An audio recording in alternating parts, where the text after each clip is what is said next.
بھوکے مسلمان کو کھانا کھلانا رحمت کو اپنے اوپر واجب کرنے والے اعمال میں سے ہیں۔ متقی اور پرہیزگار اللہ اور رسول کے قریبی ہیں۔ لوگوں کو ایسے معاف کر دو جیسے تم اللہ سے امید رکھتے ہو کہ وہ تم کو معاف کر دے۔ وہ شخص جنت میں نہیں جائے گا جس کا پڑوسی اس کے تکلیف دینے سے محفوظ نہ ہو۔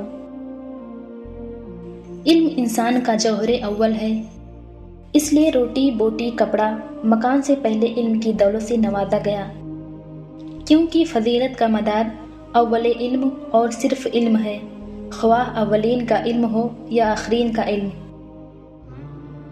حضرت علی رضی اللہ تعالی عنہ نے فرمایا، جب تمہارے دل میں کسی کے لیے نفرت پیدا ہونے لگے تو فوراً اس کی اچھائی کو یاد کرو۔ سچائی ایک ایسی دوا ہے جس کی لذت کڑوی مگر تاثیر میٹھی ہے۔ جن کے پاس علم نافع ہے وہی اللہ سے ڈرتے ہیں۔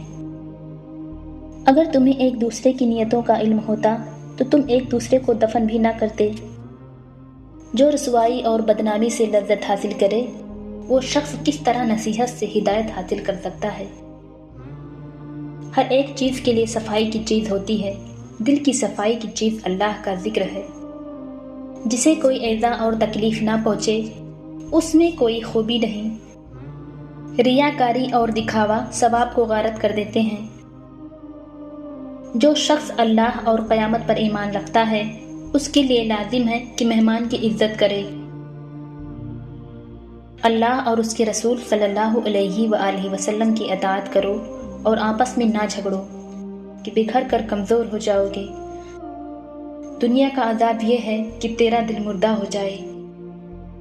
آدمی کے چھپے ہوئے دشمن بہت ہیں، سمجھدار آدمی وہ ہے جو دشمنوں کے مکر سے بچنے کی کوشش کرتا ہے۔ حضرت علی رضی اللہ تعالی عنہ نے فرمایا، خدا کو ناراض کر کے لوگوں کو راضی نہ کرو، کیونکہ لوگوں کے بدلے دوسرے لوگ مل جاتے ہیں مگر خدا کے بدلے دوسرا خدا نہیں ملتا۔